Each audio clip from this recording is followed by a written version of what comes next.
Hi, it's Debbie Gilbert. I'm the host of the Business Awards show, and I'm also the founder of the Best Business Women Awards and the Best SME Awards. And today I'm joined by Hayley Charlesworth. She is a truly inspiring woman whose personal journey has led to powerful, life-changing impact for others. Hayley is the founder of Harry's Pals, a charity born from her own experience as a parent navigating the unimaginable, raising a child with severe disabilities after a traumatic diagnosis. What she found during that time was a devastating lack of emotional support for families like hers. So, what did she do? Well, she decided to change that. And through her work, Hayley is on a mission to ensure that no parent facing these darkest moments feels alone. She provides mental health support, which is vital, community, and understanding where it's needed most. Today's conversation is going to be around resilience, honesty, and turning pain into purpose. So I'm really excited to have this conversation with her today. She was a silver winner in the Best Business Women Awards last year for Charity Champion, and she has won some other awards, which we're going to talk about today as well. So welcome, Hayley. Hi, Debbie. Thank you so Lovely to have you much for here. having me on your podcast today. Brilliant, and it's so nice to meet you again. Um, I really want to know more about the story behind Harry's Pals and where it began and how you've evolved this charity over the past 4 years. Okay. Well, the story behind it is the charity's namesake, who is Harry, who is my son. Harry is 11 years old and he has very complex needs. He has quadriplegic cerebral palsy. He's got no functional use of his arms or legs. He's tube fed because he's got poor tone in his core, so it means he can't swallow safely. He's registered blind. He has a huge list, unfortunately. Despite that, though, he's a very smiley boy, which is great. But we didn't realise when Harry was born that he was going to be disabled. I had a really relatively normal pregnancy. Was very excited to be having a baby boy. We already had a 2-year-old daughter. To us, it was just, I don't know, just expected that when you have a baby, you're going to have a healthy child. We were going to come together and it was going to be this cereal box type family of 4, 2-year age gap between the children, so they'd be able to play together and make memories as they grow up. And then the day after Harry was born, we didn't know what was the matter, but he did start to have seizures, and he was taken to neonatal, and they did tests on Harry because they couldn't fathom what was wrong with him. At one point, they said it's meningitis. They thought perhaps it was some sort of viral or infection. And then as days went on, he was continuing to have seizures.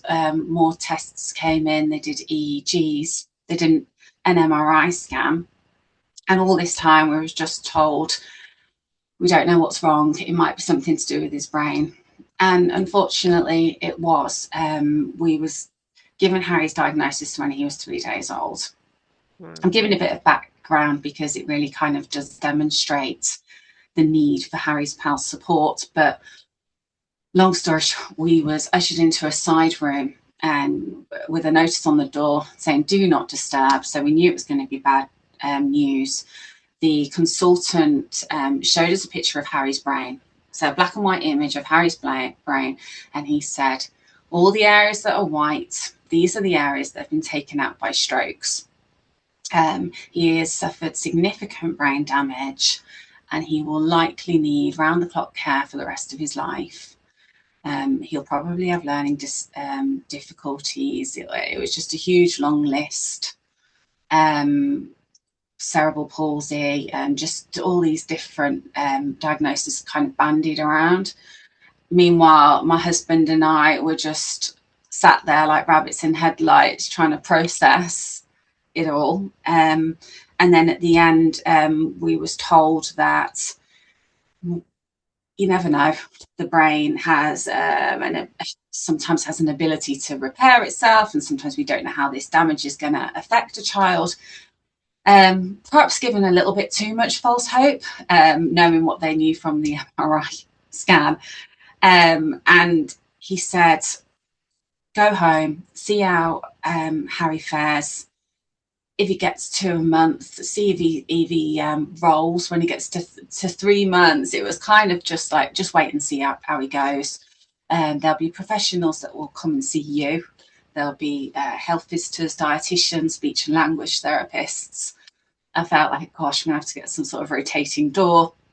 And I said, okay, well, it's great that Harry's got all this support and he's going to have all the professionals in place.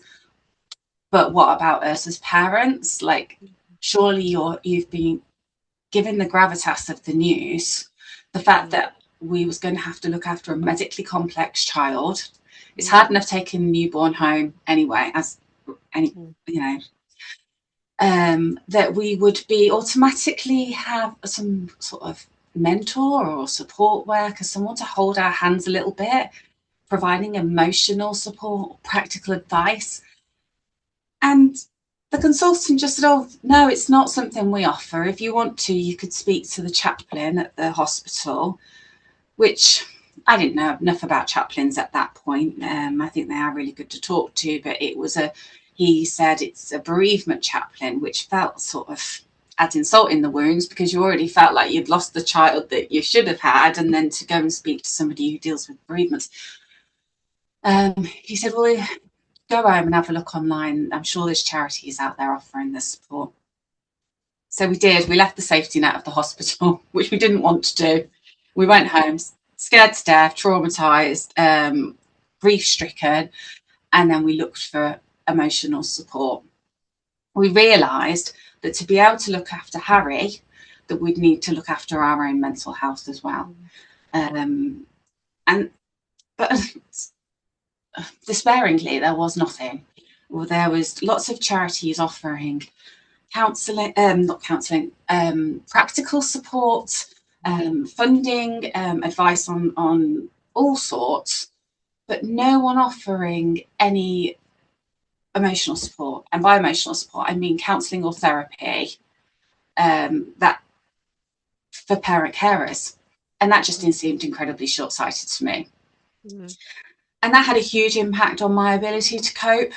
And it had, and also my husband, Andy, those first months and years were incredibly hard. To be really blunt, we'd wake up every morning wondering whether Harry would be with us. We was living on adrenaline, and things could have been different if we would have been able to have someone to talk to.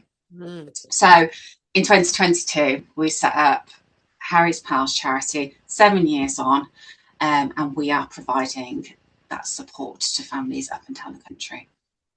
But presumably, Hayley, you didn't have any experience of running a charity or setting up a charity. What was your background? What did you do before you had your children? My background's in marketing. I've got a marketing degree. So there are little bits that lend itself to the charity. Although since I did my degree, things have come on quite a while, a long way, especially in terms of like social SEO and or social media. But yes, my background was in marketing, and that was another thing that was really hard because after I had Harry, I did try and go back to work, although difficult because Harry has lots and lots of appointments. I wanted to be able to just do part-time, few hours, even working from home, but that just wasn't a possibility. So not only are families losing the child that they thought they would have, and they have all the grief of that, they also losing their own identity and potential for the career. And because looking after a child with life-limiting or life-threatening condition takes up an awful amount of time, and is very, very demanding physically, emotionally, and practically. So you took this brave step to set up a charity, which requires anyone to raise a certain amount of money to start with, doesn't it? And then you have to register with the Charity Commission. So there's quite a lot of paperwork to go through, isn't there, when you sort of set it all up? Mhm. So how did you go about getting that first step on the ladder? What did you do? So the charity stems from, we set up the Helping Harry Trust when Mm, Harry was about 2 or 3 years old. Basically, I live in a village, and a lot of the friends within the village and the community said, you know, we'd like to set up this trust for Harry. And I thought, that's such a good idea. It's something proactive we can do. yeah. We can't change the outcome for Harry, but we can certainly make sure that he gets the treatment that he needs, or the equipment that is Mm, needed, because anything with a sound price tag is, ridiculously, unjustly expensive. So we set up the Helping Harry Trust. And through that, we began to organise events. We did like a Strictly Come Dancing event. We held a ball, and it was, very successful, and we was able to raise enough for Harry to be able to afford the things that he needed at the time. Through that, I started to meet with other families who found out about the Helping Harry Trust, and I began to talk to them, and I realised that they struggled with the lack of emotional support as well.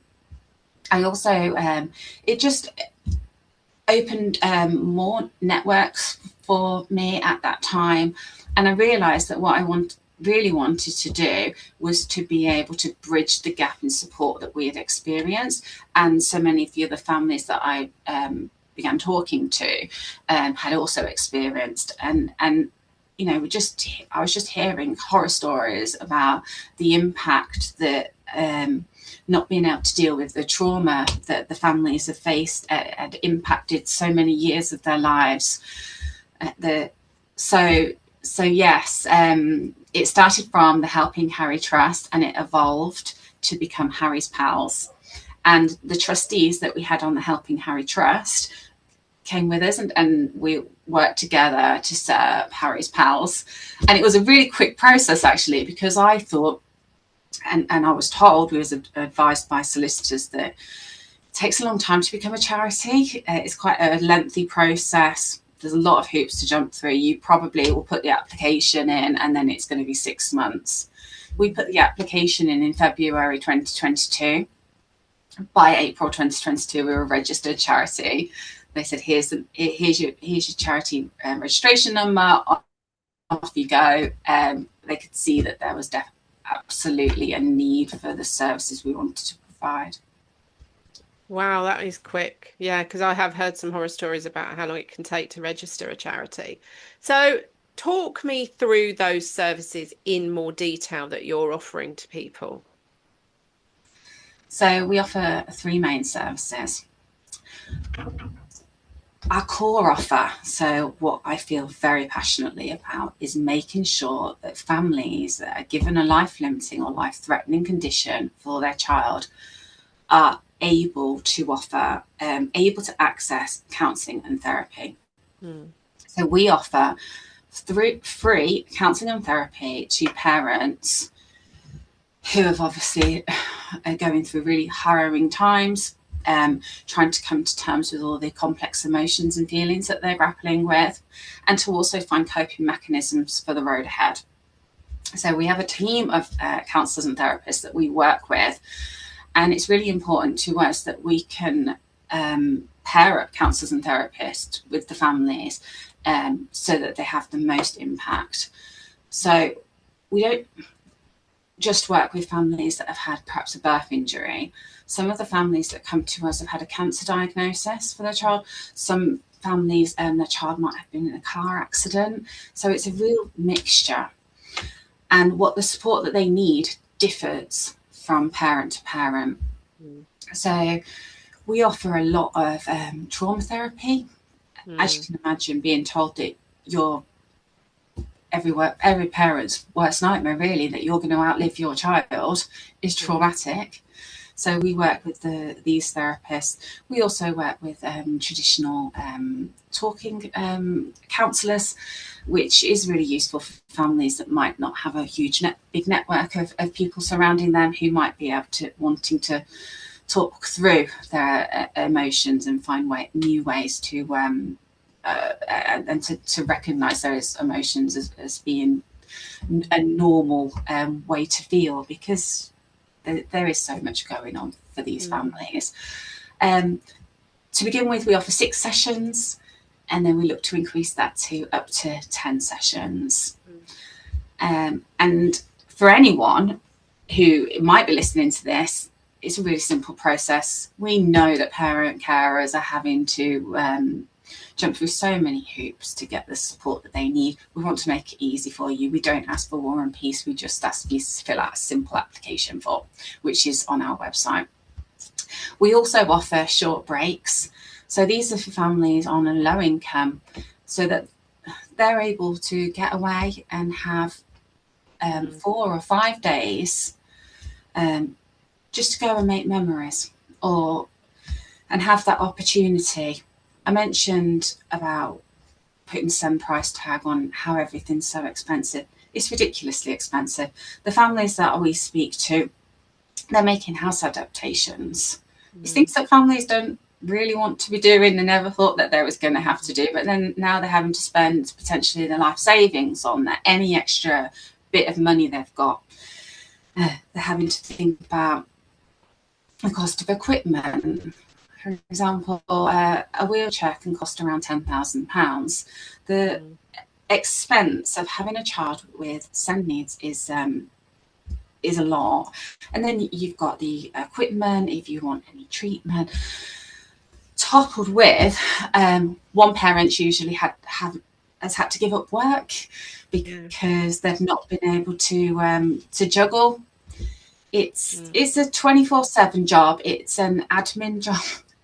When you're caring for a child, the amount of appointments that you're having to do, forms that you're having to fill in, that's perhaps a full-time job in its own right. Then you've got your nursing hat on as well, so you're having to think about when your child's next medication is, making sure that they're cared for overnight, perhaps turned overnight. They've got the SATS machine on, they've got the BiPAP.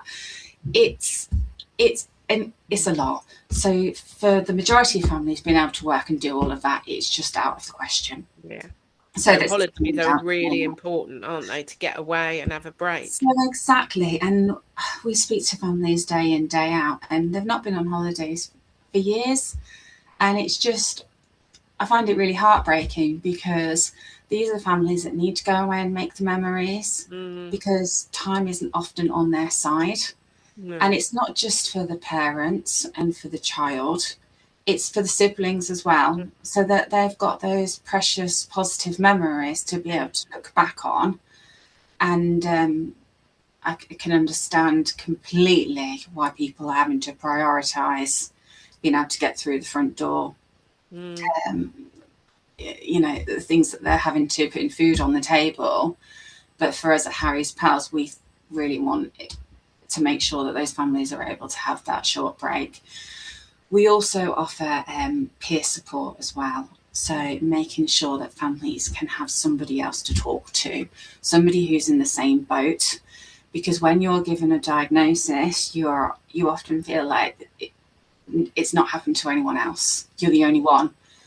I didn't want to look at another child the same age as Harry for a long time, because I'd be comparing them. I didn't want to speak to parents who would moan at me about the child having a sickness and diarrhea bug. It just felt all so trivial, and I think, oh God, I wish that was just our only worry.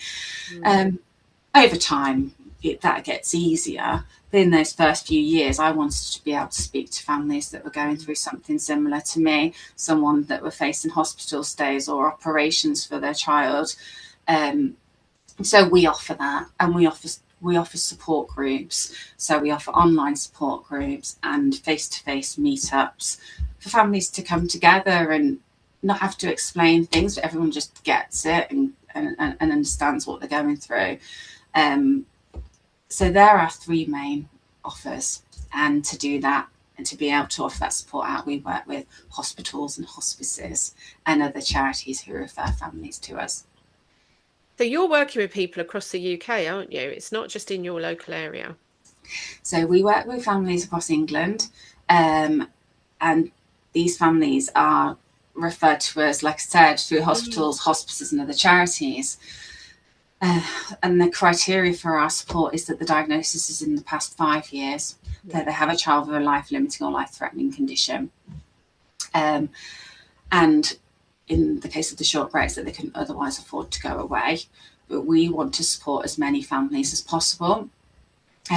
At the moment, we've also set up an all-party parliamentary group, and what we strive to do, working with MP Matt Bishop, is to make it mandatory, really, that if you're told that your child is going to have a lifelong condition, a serious condition, that you're automatically signposted to a counsellor or a therapist, and it's almost like an opt-out that you should be going home with your baby, with all the professionals to support your baby. But what happens if that linchpin of the whole family crumbles under the strain of everything? That person needs to be supported too. So we're working. We've put together an APPG, and we've got our next meeting soon to push that through, and hopefully get government support with that. Oh, it's vital. I mean, everything you're describing is, you know, why isn't this in place? I don't get it. It's 2026. This should all be, like you said, in place when people leave hospital with a child. Yeah, and we know that it's not.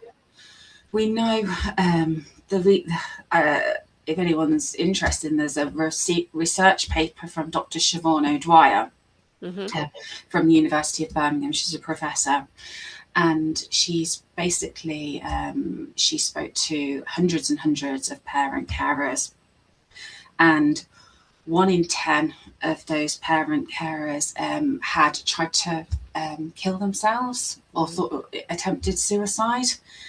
And it's shocking, really, but to us at Harris Pals, it's not surprising, because we speak to mums and dads day in, day out who are at crisis points.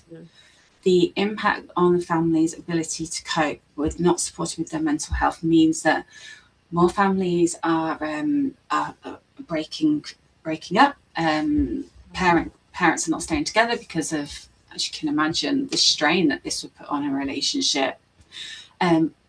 Siblings, they're obviously struggling, and in some cases, children are having to be taken out of the home because the parents aren't able to offer the support that they would have been able to if they would have been given that opportunity to work on their mental health. Yeah, so the impact is far and wide, isn't it? So let's talk about awards. So you entered the Best Business Women Awards last year, and you got a silver award for Charity Champion, which was amazing. So we get a lot of entries in that category. So to be one of just a handful of charities chosen shows, I think, how much the judges saw that journey that you've been on and what you've created, which is truly amazing. And you also won an award in Northampton, didn't you? Tell me about that. I won a Rose of Northamptonshire award, which was fantastic, actually. It's so nice to have the acknowledgement and that opportunity as well to tell people about Harry's Pals. Likewise with the with this award and the silver award, that was an absolutely fantastic experience, because it's so nice for Harry's Pals to an opportunity for Harry's Pals to be able to raise the profile. So yes, hopefully, fingers crossed again this year. Who knows? But yeah, it was a great opportunity to get to meet all the other nominees, and yeah, an absolutely great bunch, and a very worthy charity actually this year that took the gold. So welcome to them. So let's talk about how businesses can support you. What kind of support do you need in 2026 and going forward? What's the biggest things that can really help you push these services out there to more people? Corporate support is Mm. would be amazing if anyone's listening to this and they run a business or they can speak to the powers that be. Consider making Harry's Pals the charity of the year. Or, you know, if that seems too big of an ask, could you get your team together to take part in one of our challenge events, or maybe organise your own event? Me and my colleague are doing Snowdon Sunrise at the end of the month, uh, which is a great opportunity because obviously for us at Harry's Pals, it's great. We can put a nice press release out. So there's some real benefits to your organisation in terms of supporting Harry's Pals. Volunteer. We're always looking for volunteers. We're a really small charity. It's literally myself. I've got one colleague. We're advertising for a new position at the moment, but we're a really small team and we're trying to bridge a huge gap in support. So we have things that anyone can do, whether you are fancy setting up your own event or even just a bit of admin. Even if you've got an hour a week, an hour every month, please get in touch. So we're always looking for volunteers. And then prizes, if you've got a service that you might be able to donate or a product, that's always really welcome as well, because we quite often have online auctions and raffles and all sorts. So, but yeah, just ring me, I'd love to speak to you if you're You've interested. got an Inca Trail coming up, haven't you? Did you mention to me? We have. So at the end of October, we have, I say we, the People in Glazing Society, and very lovely Sarah Ball has organised for a team within the window industry to go and do the Inca Trail. So it's a 10-day hike Wow. to Machu Picchu. It looks absolutely stunning. And we still have some places available on that. So if that's on your bucket list to complete the Inca Trail, it's October this year. I'd love to hear from you. So that's our big event for the year. But aside from that, we have comedy nights going on, and we have lots of different challenge events. So if you're interested in doing a marathon or whatever it might be, we've got wing walks and all sorts, then please just have a look on our website or contact me with any ideas that you've got for fundraising too. Because you don't get any government funding, do you, Hayley? You have to raise every penny yourself. No government funding at all. As you can imagine, for a charity like ours, there are very, very few charities offering this kind of emotional support. So we do get a lot of requests for short breaks. So the fundraising side of things is a constant. We can't take our eye on the ball. We're always looking for new opportunities because we don't want to turn families away. Like I said, when families come to us, they're at crisis point. We want to make sure that we get the support to turn things around for them. So yeah, it's a full-time job, the fundraising. But we do have some really fun ways that people can get involved and support us. So give us a sort of a rough number of the number of families that you helped last year. So I can't tell you the numbers. What I can tell you, though, is that we supported with 400 hours of counselling. Wow. And we supported with 252 days of short breaks. So I think around 66 families off the top of my head. Shows you the scale of the need, though, doesn't it?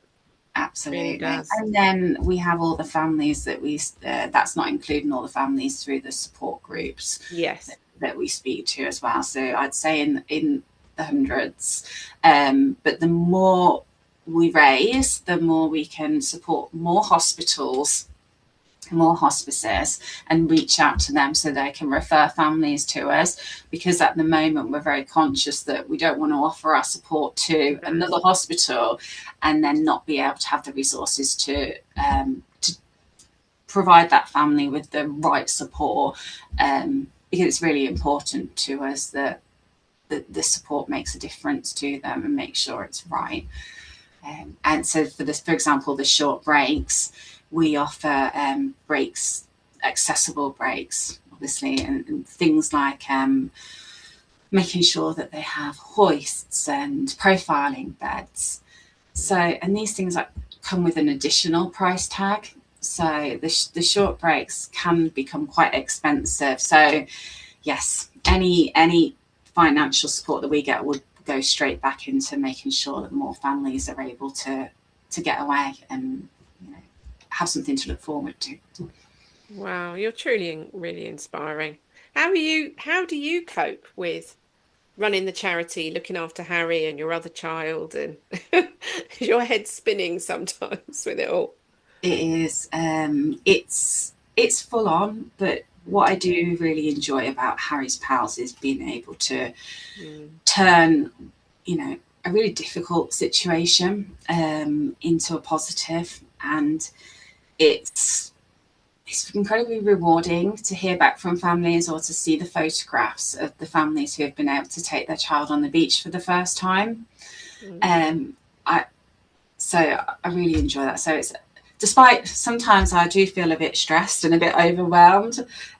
On the whole, I absolutely love what we do, and I'm proud of what we do, and I think it's making a big difference. So I have to remember that sometimes when the kids are driving me up the wall and everything's going on with Harry. But yeah, it's incredibly rewarding. Oh, Hayley, you've just created something so amazing, and I have just been sitting here in awe of you, to be honest with you.